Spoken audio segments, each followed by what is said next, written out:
Welcome back to Sal's Cakes and Bakes. Thanks for joining us again.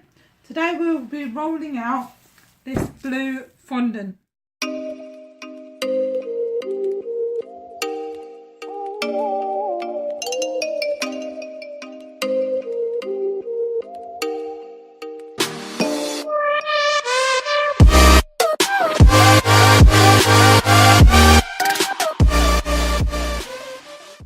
To do that, I have got the Pro Mat. I've also got this amazing Kingpin rolling pin, which weighs 3 kilos. It spins on itself. It does all the work for you, basically. A corn flour, if needed.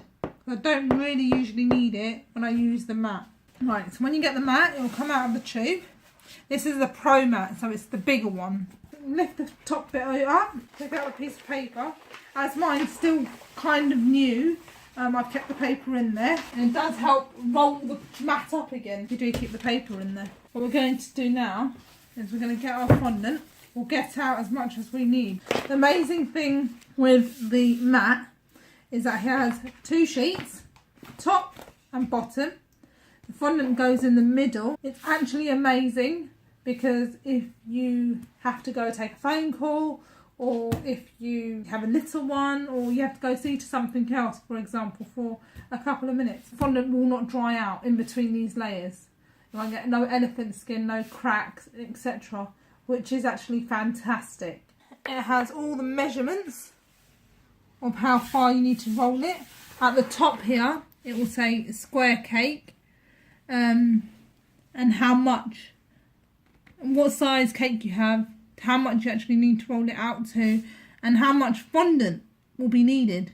Down at the bottom here, it has for the round cake. At the top, it will tell you top sheet should point to the right, and the bottom sheet will say bottom sheet to point to the left. The feeling of the mat, basically, it's like a matte finish on the top, and at the bottom, with the base that's base of the table, in between is a shiny feel. So that's where the fondant's got to be, in between. Roll this mat up, try to get the corners to meet up as much as possible. Roll the top layer over, get the amount of fondant we shall require. And I'm going to knead it in because I can see some of the colour hasn't been mixed in. A little bit of corn flour on the mat and give the fondant a good knead. Because I did do this last night, the colour, it's had time to rest and sit, so it just needs to be worked in a little bit more.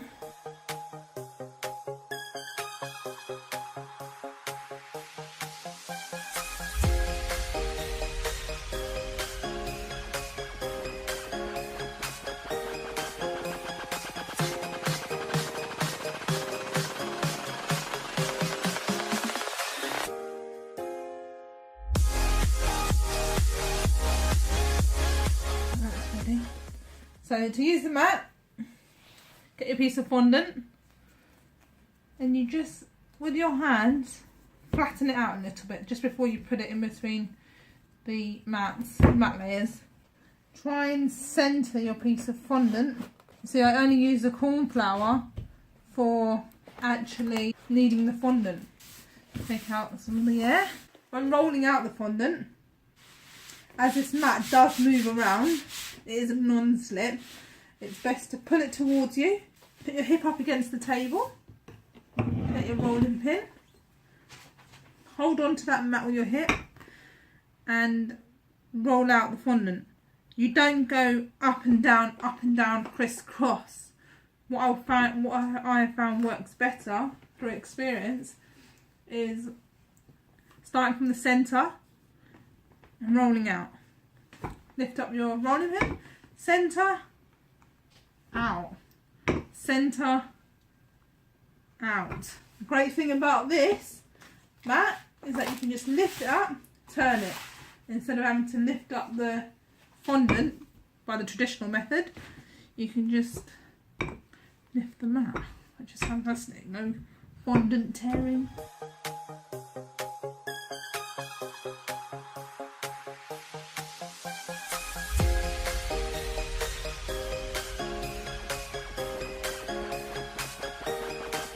see, this piece of fondant isn't going anywhere. It's absolutely fantastic. If for whatever reason you've realised you don't have, you've rolled it out and it's not to the measurements you require, so you haven't got enough fondant inside your mat, you can lift up your mat, get some fondant, pop it in the middle, it doesn't matter what colour it is, and roll it out from the centre out, centre out, centre out, to help you achieve the size that you require.